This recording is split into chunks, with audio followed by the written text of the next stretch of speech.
Welcome back to the Determined People podcast. Today we conclude our interview with Vic Feazell. He is on the Confession Killer docuseries that Netflix put out 2 years ago on December the 6th, 2019. We're going to connect some dots for you that the documentary left out, and you're going to learn some things that may surprise you. So stay tuned and let's get that thing rolling. So after your arrest, you still had a campaign to finish. You were running for re-election. I was. You had about 6 weeks before the voters were going to decide your fate in politics, at least in McLennan County. That's true. They were doing everything they could to take me out of office. They had come at me first with the rumors, then Charles Duncan and his 11 episodes accusing me of everything except sex with a dead girl or a live boy. And then they ran two people against me, one in the general election and one in the primary. And I was arrested 6 weeks before the election. Then they waited till 1 week before the election to release the search warrant inventory and affidavits. And that's when it came out that we took drug paraphernalia out of the DA's home. Yeah, my little boy's toy syringe from the doctor kit. They actually took 2 syringes out of my house.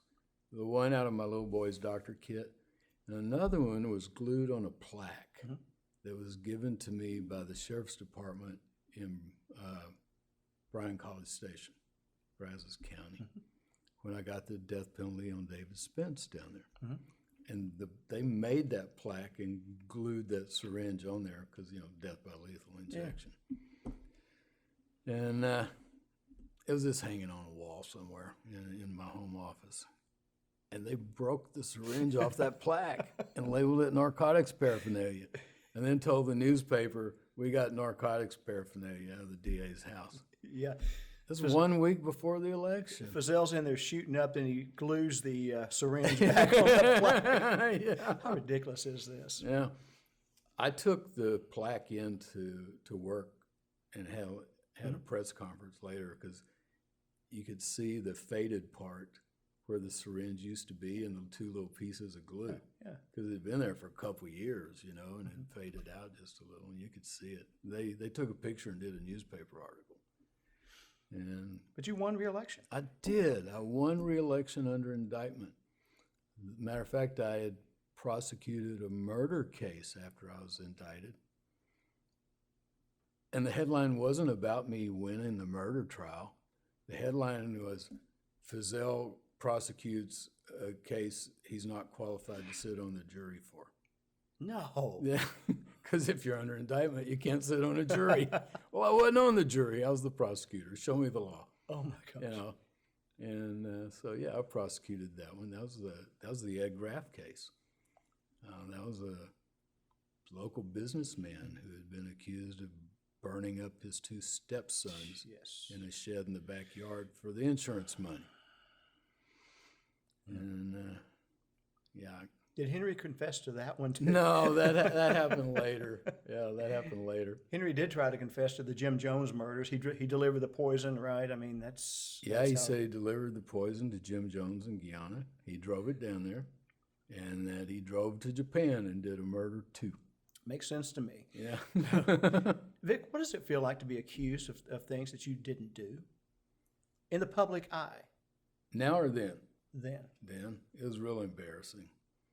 It was fearful. It was a lot of fear because I was married, I had a little boy. I was the breadwinner. My wife didn't have a job outside the home. And I had never been accused of anything like that before. I was raised as son of a Baptist preacher, and I wasn't a bad preacher's kid. I was a good preacher's kid. There's one, it's you.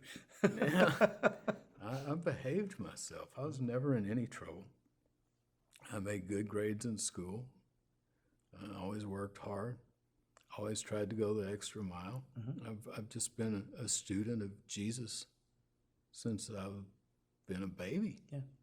And that's the way I try to live my life. And it was embarrassing and it would hurt. But at the same time, I would read the Psalms. I'd read what Jesus said to do when you're accused of something, and I would hold my head up, you know, and just trust God to give me the words to say. And he always did. Yeah. He always did. But He comes through. He comes through. But no, it was embarrassing. I lost a lot of friends, people that I thought loved me, people who had had meals at my house, put their feet under my table, and then wouldn't acknowledge me in public. Really? Yeah. Elected officials from the courthouse who would talk bad to my face in a crowd. Yeah. Wow. But everybody believed the Texas Rangers back then. They were a legend. Absolutely. They told no lies, you know. Absolutely. You don't rip the mask off the old Lone Ranger. And so it was very scary. And not just scary for me. Other people saw what I was going through, and they were afraid for themselves. Every friend I had was subpoenaed to a grand jury in Austin and asked questions about me. If I had a meal in a restaurant, the owner or the manager would get subpoenaed to Austin to see if I owned any part of that restaurant. I had a friend who I just hung out with that was in real estate, subpoenaed to the grand jury. He comes out, he said, well, they told me not to talk, but I'm going to talk anyway. They asked me what all property Vic Feazell and I owned together, and I said, I wish. Yeah. Gosh. Yeah, it was just something all the time.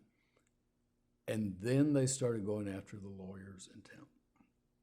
You know, they tried to hook me up with the drug dealers and the gamblers and the burglars. And then they started going after the lawyers. And they investigated them for income tax evasion. And they found 2 lawyers who had never deposited any cash into their bank account the whole time they had been in practice, nearly 20 years. And if you're a criminal defense lawyer, you cannot do that because your clients often pay in cash. And it's against the law to put that cash in your pocket and not book it. Sure. Because then you're not paying the tax on it. Sure. So they found these guys, 2 of them, who had not deposited any cash. Actually 4 or 5 of them, but they were really able to twist these guys' arms. They went around to all their old clients. How much did you pay? Did you pay by check or cash? Oh, really, cash. Do you still have a receipt? You know, and a lot of people, I don't know how it is now, but back then, if you got something from a lawyer you thought was important, you know, you keep it in your safe deposit box forever. Sure. Low letter, no receipt. A lot of them had their receipts. Yeah, I paid him 1,000 cash, paid him 3,000 cash. So they made a tax case on those guys and then offered them immunity if they would say they gave me part of the money to dismiss a case here and there for them. Giving them immunity to make something up about you. Yeah. And they went for it? Mm-hmm. Oh, wow. There were other lawyers that were drug in. One in particular, a guy named Whitney Fanning. Think the world of Whitney. He's a good trial lawyer and not intimidated by anything. And they had him show up at the FBI office. They had the U.S. attorney there, or the assistant U.S. attorney, Jan Patterson, who is just shouldn't even have a law license. I can prove she committed perjury in front of the grand jury. I've got the written transcripts that prove it. She never thought I'd get those. She never thought I would not be convicted. She thought you were going to prison for 80 years. Yeah. And when you go to prison, then you can't file a libel lawsuit. And I got all that stuff through the libel lawsuit that I never had seen for my criminal case. My criminal case would have been a walk in the park for me if I had had all that information before, but I didn't. That was before Michael Morton. And they didn't have to give you any discovery back then. You could be looking at life in prison and you get no discovery. Somebody sue you for $1,000, you can get all kinds of discovery. As a defendant, you can't do discovery? Not back then. Wow. No. How do you got build a case? nothing. You got to read their reports after the witness testified, and usually the judge would give you 5 minutes. It was just a very unfair thing. And that's why the Michael Morton case is so important, and it's done a lot of good because not just for the criminal defendants that are innocent, but it's good for our society, you know, because we, as civilized, decent people, should have a level playing field. You should not be locking folks up on lies, especially on something that they didn't do just because you're pissed off at them. Right. So they offered these guys immunity to come in and testify. Thing is, though, I told you before, I had the highest felony conviction rate in Texas. We're in the top third in misdemeanors. And I had 12 lawyers that worked for me. Most of those cases I got indicted on, I'd never heard the name. I didn't know who those people were. So they would put on their part of the case, and then would put up one of my assistants who said, no, Vic didn't even know this case was in the office. I made the decision to dismiss this case, and here's why. And they would explain it. And one of them, we even had to show the video, the booking video. And here's the defendant who they've accused of DWI standing there like an arrow, you know, and the policeman's doing this. I mean, they would have convicted the policeman. He's weaving all over the place, you know. And the guy had no symptoms, and this was before they could hold it against you for not taking the breathalyzer. You could just say no, and it wasn't even admissible in court that you wouldn't take it, see. And so they hadn't taken the breathalyzer. So I had all of them come up there and explain that I didn't even know that case was in the office. Maybe two of them I'd even heard of. Sure.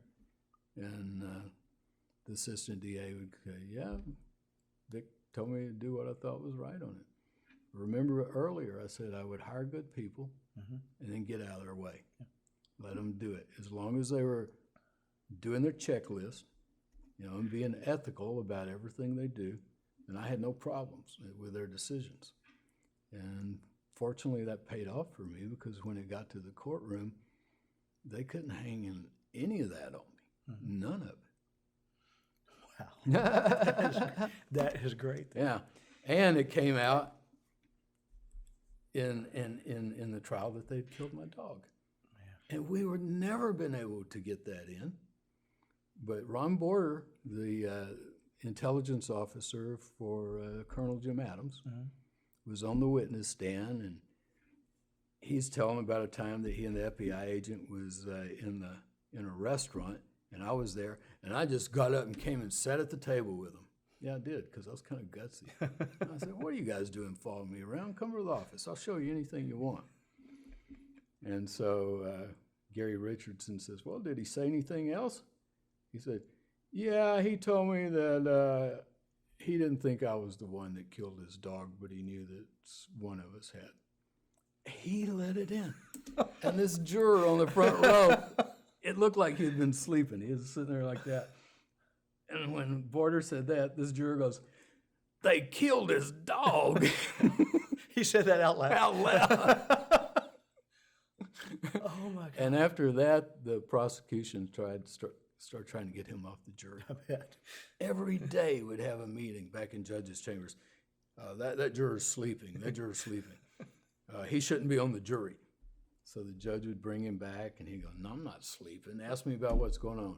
My eyes just get dry, and I listen better when my eyes are closed. And so, yeah, so it came out about poor old Spanky. And that's another thing that hurt my little boy. He was 3 years old when they killed our dog. Yeah. They killed our dog because our dog would bark at him when they'd climb the pole. Why do they climb the pole? To bug our phones. Yes. And your wife recognized the person doing it. Yeah, he was a policeman. She had seen him in my office before. Undercover cop. Yeah. Spanky was a cute little Sheltie. For the people that will watch The Confession Killer after this, Spanky made the cut. He's in The Confession Killer. He's in The Confession Killer, yeah. Yeah. That's just awful. I mean, absolutely. I mean, I got home that evening, and usually Spanky was all over me, you know. And after about an hour, I go, "Where's Spanky?" And Bernie goes, "That was my wife." I said, "Gee, I hadn't seen him." So we went out in the yard looking around. There he was, laying over by the fence on his side, blood coming out his nose. We picked him up right then, took him straight to the vet, who's a friend of ours, and he examined him and said, this dog's been poisoned. Now to bug your phone, all I got to do is go down to the phone company and flip a switch. They could probably flip it from a computer. You know, they don't have to climb a pole. Back then, you had to climb a pole, put what they call alligator clips on the wire, leave your equipment, then come back later and retrieve the equipment. Part of the reason Bernie started thinking something was going on was she would hear the click, click, clicks on the phone every once in a while when she was on the phone and they were up there putting those things on. And she went out there one day, and I'm telling you, she picked up shards, filled up a whole plastic bag of shards off the telephone pole. Some of them a foot long. They'd been up and down with their cleats so many times on that pole. And so one time she hears the click, click, click, and she just hauled it out the back door and sees him just as he hits the ground and takes off running toward this drainage pipe or something. Big right? old drainage pipe that you could just kind of bend down and run through. And it was a cop named Donnie Tidmore. Wow. Yeah. Did you ever confront him after? About that? Yeah. No reason to. No reason I don't want him shooting me. He probably would have gotten away with it in those days too. And right? he's still alive. Is he? Yeah, he's still alive. Most of these guys are dead or retired, but he's still around somewhere. In your trial, after both sides rested, how long did the jury deliberate? It's a hard question to answer because the jury went out late on a Friday. We had a man on a jury who was getting married that weekend. So they elected a foreman and voted to take off and let him go get ready for his wedding and come back Monday morning. So they got back, so they didn't deliberate Friday. Okay. They get back Monday morning and they start deliberating, I think at 8:30, and they had a verdict by a little after 10. So an hour and a half. As a lawyer, is that usually a good sign if it's a quick deliberation? Is there a way to read that? I don't know. I have waited for so many juries in my life. I've tried to find patterns, and it's just more with your gut than how long it takes, because you've been on a jury, so you never know what's going on in that room because you got 12 different personalities. Yep. And they might be going here or there. One is interested in this, and another is interested in that. So we thought experiences of listening to the after a 6-week trial, we thought an hour and a half was pretty quick. Yeah. But before they got in the box, I knew I had been found not guilty. How'd you know? Because it took the bailiff a little while to get to the door at the end of the jury box where the stairs were that they came down from the jury room. And we could hear them in the stairwell laughing, just laughing and talking. And I look at Gary, he looks at me, and I don't think they'd be laughing if they had found me guilty. They'd be more somber. He said, you would hope. And so they come in and sit down, and there's this one lady on the front row. She was a music teacher at UT. And I swear, she had a crush on Gary Richards. I mean, you could tell it from day one. The prosecution didn't like her either. And the minute they sat down, she gave Gary a big old wink. Like that, just winked at him. And Gary hugged me right then. And so then the judge read the verdict. If it had been guilty, they would have hauled me off in leg irons right then. I might still be in prison because they were going after 80 federal years, and that's 80 years. Nope, you don't get any good time. So the judges having to hammer him down because he had to read not guilty like 3 different times because I had three main charges on him. And afterwards, he just gave up on the crowd and said, "Oh, the rest are not guilty." And I'm waving at the crowd. I'm just like being as goofy as usual. And I look up at Gary.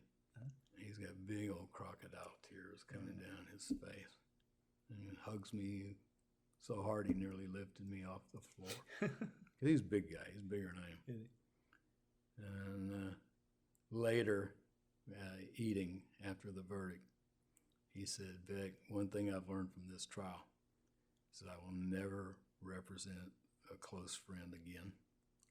It's too much pressure. It's too much pressure. But I will always appreciate him for that because he did a hell of a good job. Now, he and I worked that case together. I was co-counsel on both my criminal case and on Belo. And I was told by the prosecution in my criminal case, and I was told by the Belo lawyers, that old saying, a lawyer who represents himself is a fool for a client. And I go, yeah, well, at least this fool's got a good lawyer. And Gary and I work really well together. Good. He was the mouthpiece to the jury. I did all the paperwork. I did most of the evidence arguments. 'Cause that's one of my strong points. But man, Gary's strong point is persuasiveness. He was a salesman before he was a lawyer. And I'm telling you, you've heard about somebody could sell ice to Eskimos. Well, That was Gary? That's Gary. So he's a great lawyer, and I'm really glad I had him. So how did you feel when you heard not guilty? So relieved. So relieved. Because I really didn't know. They were trying to get me to speculate as I walked up the sidewalk to the courthouse. What do you think is going to happen, Vic? What do you think the jury decided? I said, we'll just have to wait until they read it. Because you just never know, John. You never know. After the trial, a year or so later, you resigned from DA before your term was up.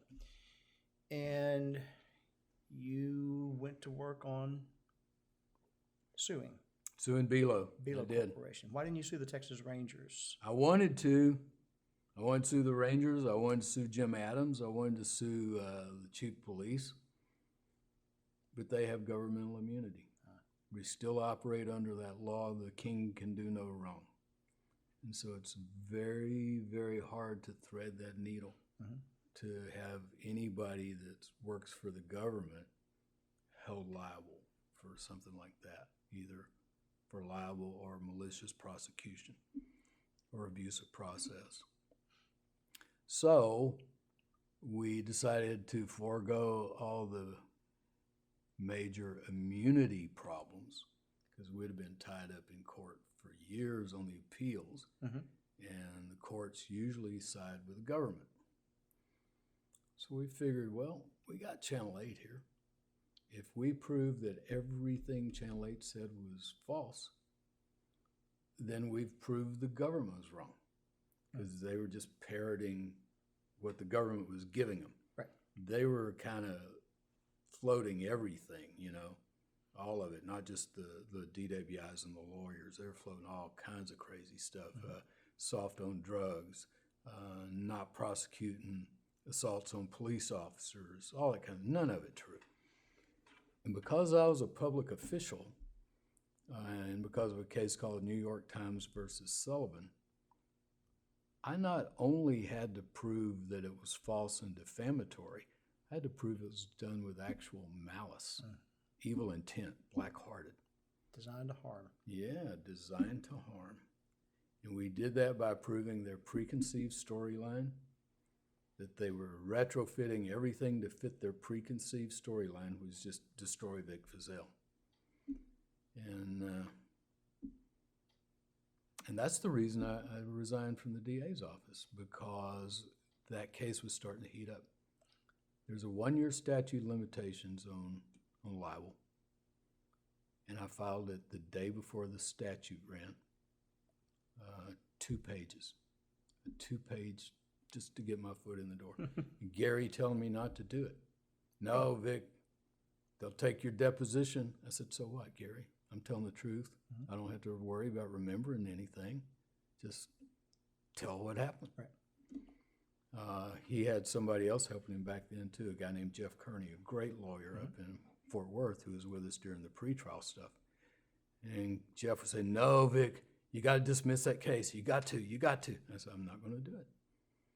And so then after I was found not guilty, I started working it by myself. And then I got Gary back involved.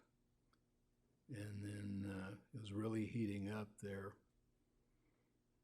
toward the end of my term, but I had promised the family of those two little boys that had been burned up by Ed Graff that I would prosecute that murder. And I did. And when Ed Graff was found guilty, I announced my resignation. I got my golf bag, and I went to the golf course, and I played 36 holes of golf every day for a month, carrying my own bag. I got so thin and tanned and in shape, and at the end of that 30 days, I walked out and started working on the Belo case. It took us till 1991 to get it to trial. It would take even longer than that now because all the laws have changed since I got that verdict. But over a 6-week period, we marched them back across their own goal line, proved that everything they said was false, that it was defamatory, and it was done with malice. And I got the largest liable verdict in the history of the United States. How big was it? $58 million. $58 million. It's in the Guinness Book of World Records. Yeah. That's awesome. How many days did you have Charles Duncan on the stand? 2 weeks, 10 days. Must not have been a good time for him. It wasn't. Gary Richardson ate his lunch. Now, we had already taken his deposition, and Gary had deposed him for at least 10 days, too, maybe longer. I mean, his deposition is a foot thick. Cost me a fortune. But yeah, at least 10 days that he was on the stand. Yeah, and he was our first witness. Gary taught me how to try cases, and what you do is you start with their witnesses. You bring them on first as an adverse witness, and then you clean it up with your own witnesses later. I like telling the story that way. It's sort of a Tarantino way of doing it. And it works with a jury. And so we did. We got the largest liable verdict in the history of the United States. Now, unfortunately, I did not get to keep any of that money, some of it. 5 years later, the IRS changed the tax code. Yeah, and I want to discuss that. So even though you had come full circle in some ways and been vindicated in many ways, the deep state was still after you. The deep state truly exists. It exists. Yeah, and Jim Adams was a major part of it. And now people like Jim Adams are a part of it. People with so much power that they feel they don't have to answer to anybody. And if anybody ever confronts them, if anybody ever stands up to their power, they feel perfectly okay about doing anything they can to destroy you because they equate themselves with the United States, with what's good, with what's honorable, and with what's right. It's like what Bob Prince said in The Confession Killer, Sergeant Bob Prince. Vic Feazell is trying to make the Rangers look bad, and if he's trying to make the Rangers look bad, then in my opinion, he's no better than men I've sent to prison for life. That's what he said about me. Now, Bob Prince is no prince. No, he's not. No. So they try to demonize you. You know, they make you... They've got resources to do it too, man. I, through Freedom of Information, got the personality profile that Quantico did on me during the investigation. Talk about that. Yeah, I couldn't believe it. I thought, what kind of idiots do they have working up there? The best in the business. The best in the business. They said, yeah, all we got to do is indict Feazell. We won't ever have to try him because his ego is so weak. If he's embarrassed that bad, he's either going to try to flee the country or commit suicide. Wow. Yeah. Which is the same thing that the letter J. Edgar Hoover penned to Martin Luther King said. Yeah. He had tapes of King with another woman saying, you either need to flee the country or kill yourself. Because Hoover did not want him showing up and getting that Nobel Prize. Yeah. Yeah. Wow. Yeah. And Adams was using the same bag of tricks on me that he learned from J. Edgar Hoover, and the way Hoover ran the FBI. Hoover was a dictator over the FBI for decades. I think he's the only one that Lyndon Johnson was ever really afraid of. Exactly. Yeah. Johnson brought him to the White House once to fire him. Hoover walks in with a file under his arm, and several hours later walks back out, and Lyndon's going, "I'd like to introduce you to the new director of the FBI for life." You know, like what? We have royalty now? I think Johnson needed a drink after that Oh, meeting. I bet he needed a bottle. Yeah. So after the B loan, after the settlement, you started to work with Henry Mm-hmm. to help clear up some of these cases. Mm-hmm. Tell us a little bit about that. The Rangers were still trying to prove Henry was a serial killer. Mm-hmm. They were putting pressure on DAs all over the country to get some kind of conviction on him. At first, they hung their hat on a case in El Paso called Apodaca, a lady named Apodaca who had been murdered down there. They claimed to have had over 100 points corroborating his confession. You see, that was part of what we said. There's never any corroboration. There's never any evidence. Well, he had a lawyer down there named Rod Ponton. Now, Rod should have gotten famous over how he handled this case. He didn't. Rod got famous over something else. Do you remember this was on YouTube maybe 6 months ago, where it's a YouTube court appearance, and this lawyer, his kids had been messing with a computer, and he shows up as a cat. Yes. That was Rod. That's him? Yes. That was Rod. And he says, "Judge, this is really me. I am not a cat." But Rod did so well on that case. He was so methodical. And he had another lawyer, a lady, a female lawyer from El Paso working with him. I cannot recall her name right now, but she was really good too. And I went to El Paso and I helped them on Apodaca.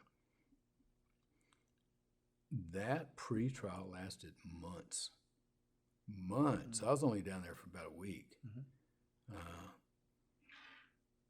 And methodically, Ponton got rid of every single point of corroboration. He was able to show where it was made up, where it was conjecture, or no, this really didn't match that, it matched something else.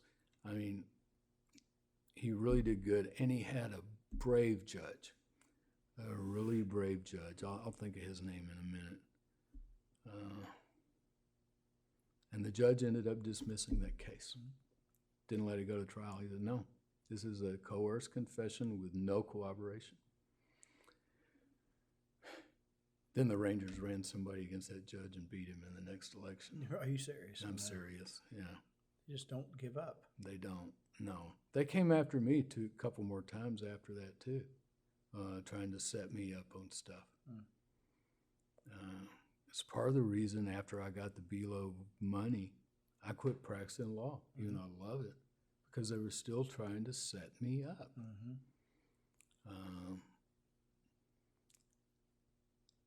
I had a client call me to see if I had a copy of their will. I had done their will for them way back when I first started. And I said, "Well, I don't know. I'll have to go out to, all my files are in storage. I'll go see." And so Greg was about 10 or 11 by then. And he gets in the car with me, and we drive out to the storage facility, and the little guy runs out when we get to the gate. Mr. Feazell, I've been wanting to call you, but they told me not to. They told me I'd be in trouble." I said, "What are you talking about?" He said, "The FBI was here just a few days ago, and they told me not to tell you." And so I said, "Crap." And Greg's listening to it. His eyes are this big because he's scared Daddy's going to get arrested again. And so we drive around to the storage facility. The lock's been cut off. And open it up, and there's a search warrant laying out on the middle of the floor, and all my stuff just totally messed up.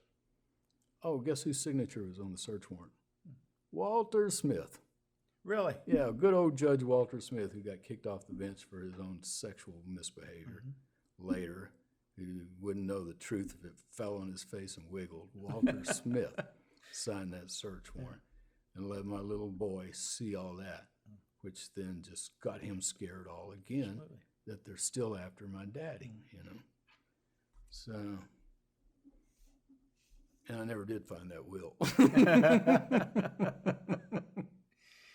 Let me ask you a question. There's a lot of people that, over the course of everything we've talked about, that to free you, you'd have to forgive.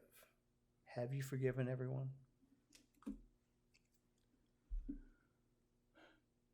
Yes. And this was even after the IRS. My home that I lived in was for sale. Mm-hmm. It was about the only thing I had left because for 5 years, I had all this money that was considered personal injury recovery. It was tax-free. Then the IRS changed the tax code and made it retroactive just far enough to catch me up in it. There were maybe 20 other people caught up in that, but I was the big fish. You were the fish, yeah. I was the big fish. You were the whale. I hired a real good lawyer out of Dallas, a guy named Rogie Dunn, to represent me on that. Mm-hmm. And he appealed it to the U.S. Tax Court. 12 judges. All 12 of them wrote on it because they thought it was such an important point because it's an ex post facto law. And our Constitution does not allow ex post facto laws. And we quoted Oliver Wendell Holmes, the power to tax is the power to destroy. Mm-hmm. Out of those 12, 11 were in my favor. We won 11-1. So then the government appeals to the Fifth Circuit. The Fifth Circuit, we lost 2-1. So then we appealed to the Supreme Court. Mm-hmm. Well, you're not automatically guaranteed you're going to get in the Supreme Court. You do what's a writ of certiorari and hope they'll take your case. Right. So we did that. We're waiting. And we'll write down forgiveness so I get back to it. And one night I wake up and I'm just in like a cold sweat. And I know I got to get this off of me. So as soon as I thought Rogie's office was open, I called him. I said, Rogie, cut me a deal. I don't care what it is, just get me out of it. And he said, no, don't. They're gonna take it up. I have a friend who's friends with one of the clerks, and they say that they're gonna take it. I said, I don't care. I just got this feeling, and when I get that kind of feeling, I go with it. Yeah. And so he worked me out a deal. I don't remember if it was 45 cents, 50 cents on the dollar. Mm-hmm. But I had spent so much money, John. I had been giving away money like crazy. I bought cars for people like I was Elvis, and bought a homeless shelter for the Austin Diocese. Mm-hmm. I was spending money like crazy. And then suddenly, I'm having to account for all of it.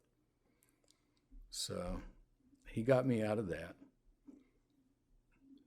About the only big asset I had left was my big fancy house on Coram Cove here in Austin. Fine house. And that was up for sale. And I happened to be sleeping there by myself that night. And I had another one of those wake up in a cold sweat feelings.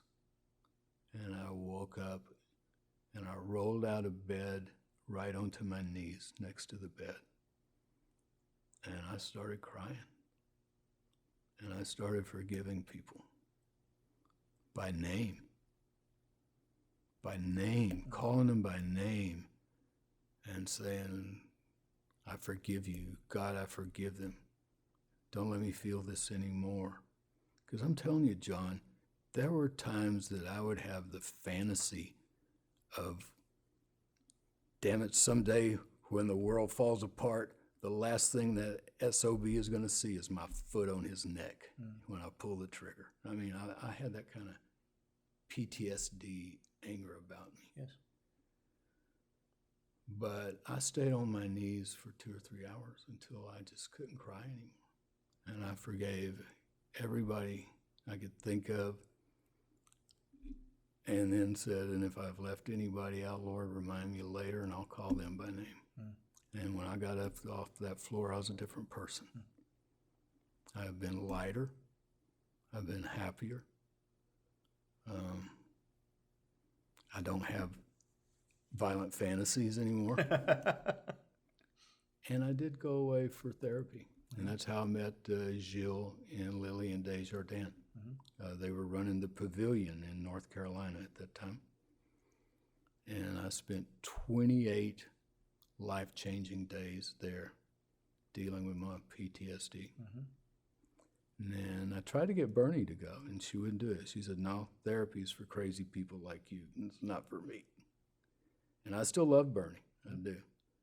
But we couldn't stay together. We had been through too much, and now with the death of our son, that's kind of brought us back together. We're talking again. Before the pandemic, we didn't. Well, we were starting to talk right before the pandemic, yeah. But then, because Greg was kind of pulling us together.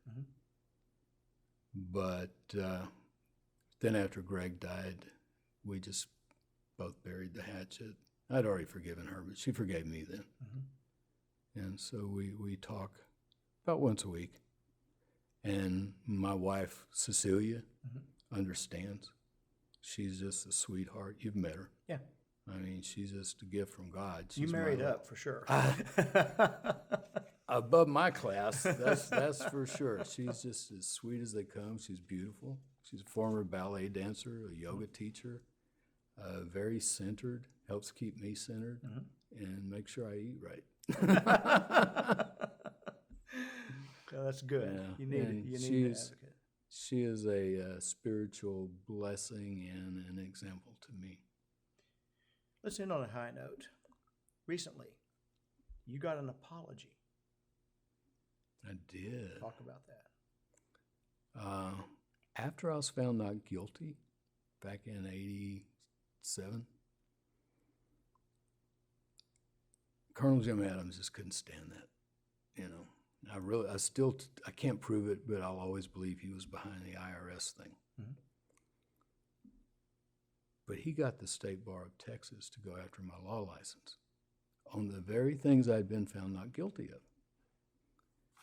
And so suddenly I get this letter in the mail. I'm not even getting to explain it. They're just saying, no, we're coming after you. And I said, all right then, but it's going to be a trial. I'm not going to agree to anything because they were wanting me to give up my law license. And I was still DA. And so I started getting ready for that.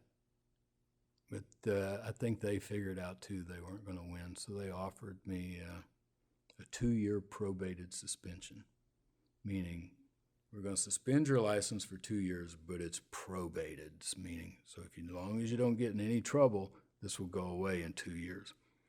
Well, I was wanting to work on BELO. I was already working on BELO. I didn't need to go through another trial just to save my law license, and I knew I wasn't going to get in any more trouble, and I didn't. Matter of fact, I was on probationary status when I tried Ed Graff. And got the guilty verdict on him for burning up his stepsons. So, talk about how things can come full circle. 2 things have happened. First, I get a call from the president of the State Bar of Texas this year. He said, Vic, we want to honor you for what you've been through. All the stuff with Lucas, and I want to apologize to you for what the bar did to you in 1987, and we're going to do it at our next board meeting. It's supposed to be live, but because of the pandemic, we had to do it all by Zoom, but they gave me the most beautiful plaque. I mean, it's a gorgeous plaque. It's like a lifetime achievement plaque, and in front of the entire board of the State Bar of Texas, Larry McDougall, the president, who's a great guy, read this really sweet statement apologizing to me for what the bar had done to me back then.